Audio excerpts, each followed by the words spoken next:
Welcome to Dynamite Delight, a show that you can honestly say was better than Raw's Raw Underground.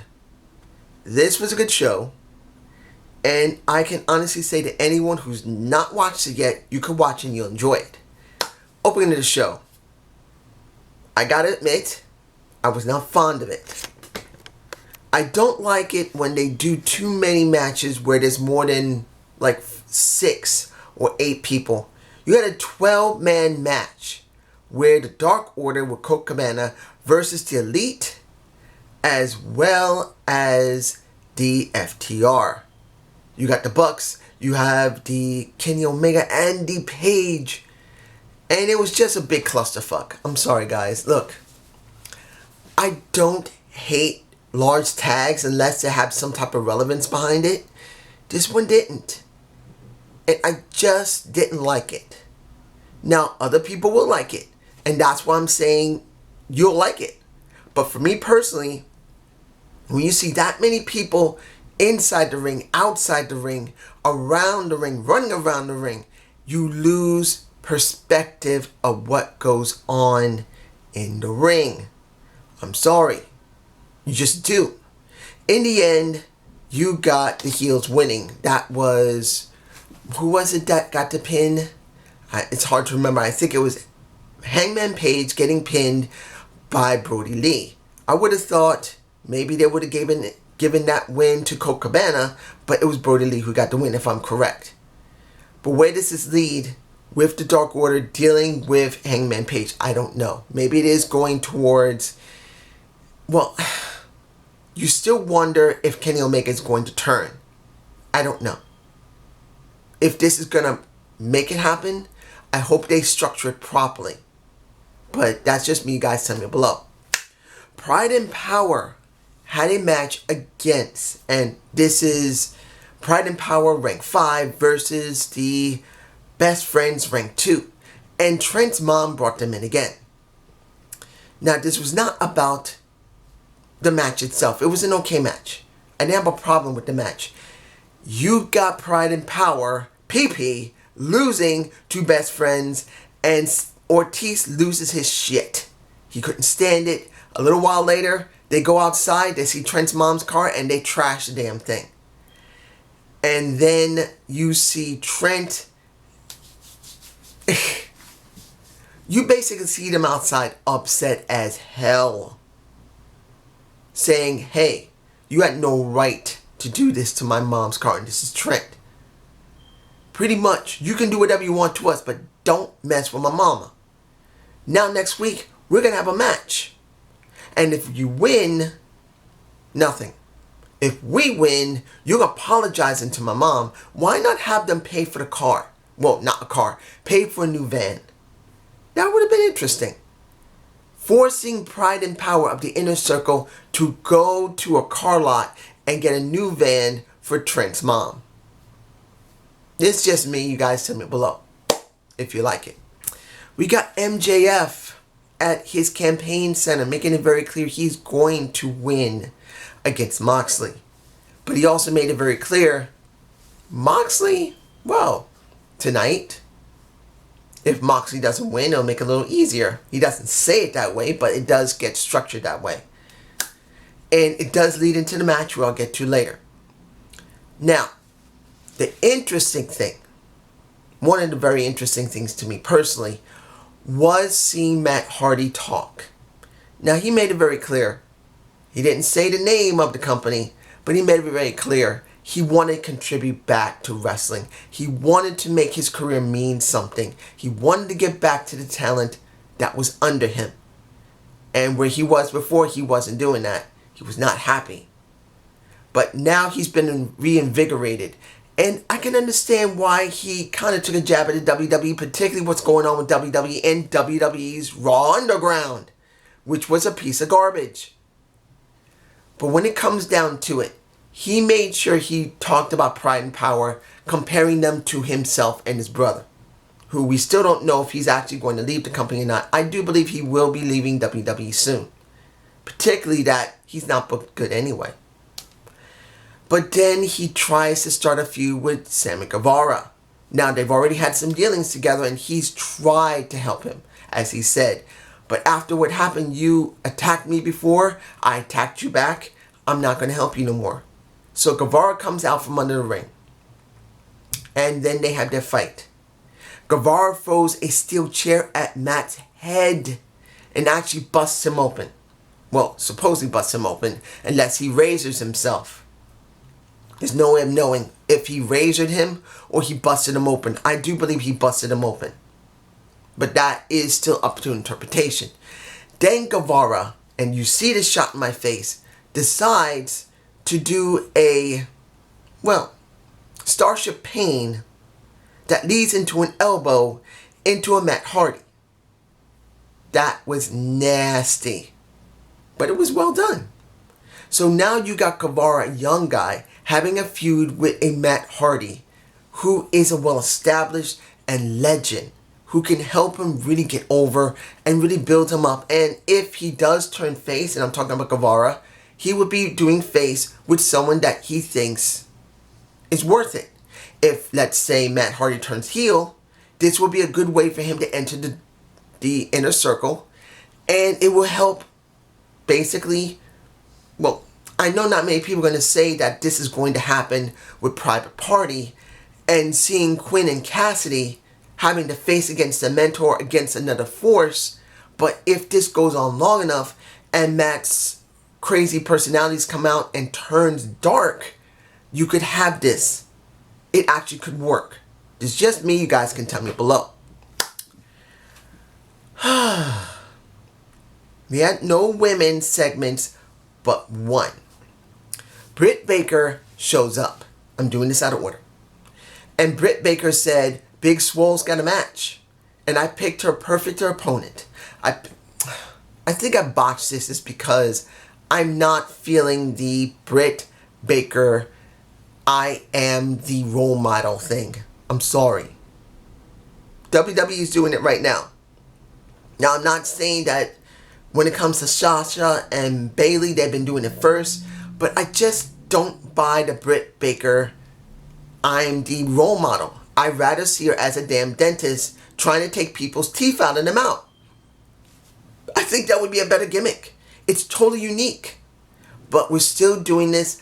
I am the role model. And she throws Reba, a.k.a. Rebel, into the ring, who acts like she can't even remember how to damn wrestle. She gets her butt whooped by Big Swole. And now Big Swole is going to be coming after a Britt Baker. I don't know when. I'm probably thinking it's going to be All Out. If that's the next pay-per-view, I believe it is.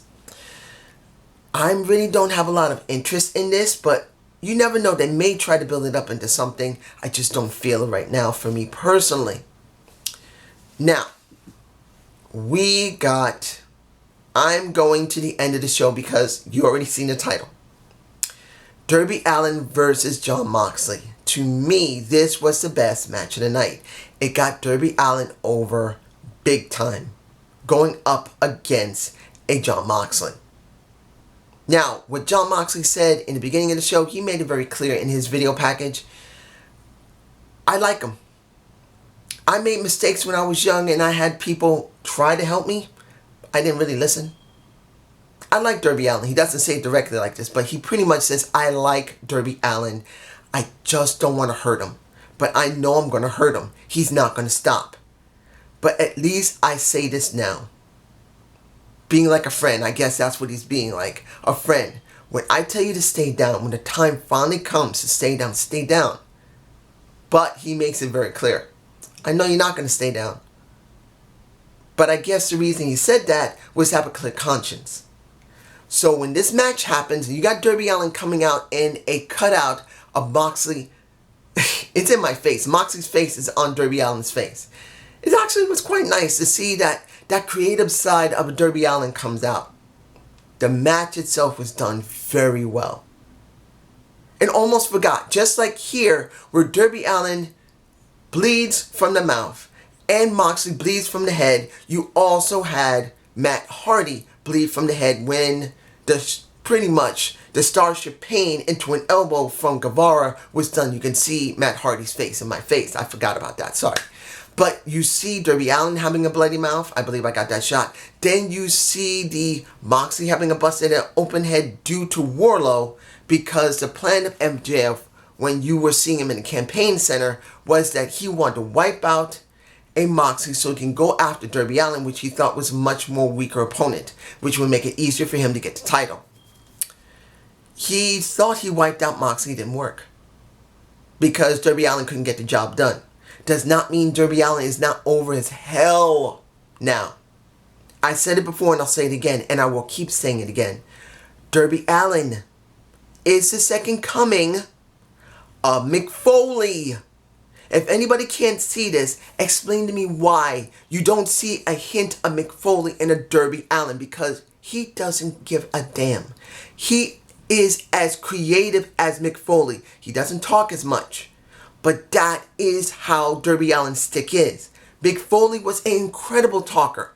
Now, I'm not saying Darby Allin isn't a talker, but he's an incredible talker, if he probably is given that option. But Darby Allin doesn't need to talk. His creative side comes out. Not that it's the flips and the kicks and stuff. It's just that he doesn't care. He will destroy you with his body.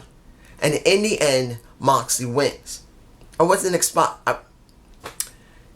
he's in my face, holding Allin in his arms, pretty much telling him, I wish I didn't have to do that. I didn't want to do it. I'm sorry. I didn't want to hurt you. And I felt like it's kind of hard to say that was the right thing to do, because you could do something interesting with Moxley. Not saying that Moxley will turn heel, but it could be something extra. I just don't know what it was. I can't put my finger on it. Finally, as in my title, a simple debate is better than Raw. The debate of Y2J, the champion, the demagogue, versus the sloth. The debate for them. And guess who shows up? He's in my face. You got Bischoff showing up, which I was hearing possibilities or people wanting to see Bischoff there. I heard possibilities Bischoff should show up or could show up. I heard people thought that maybe he should show up and work for AEW, because it would make some sense, because they're not doing anything with him in WWE. He basically was a fall guy for Vince. We know this. No one's saying for him to actually run the company. That's Tony Khan. But he is creative enough still that he could really help the company. And seeing that he is in this one segment, not knowing if it's permanent, is a nice thing to see.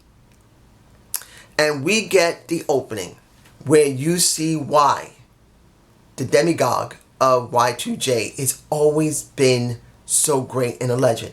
The guy can talk his ass off.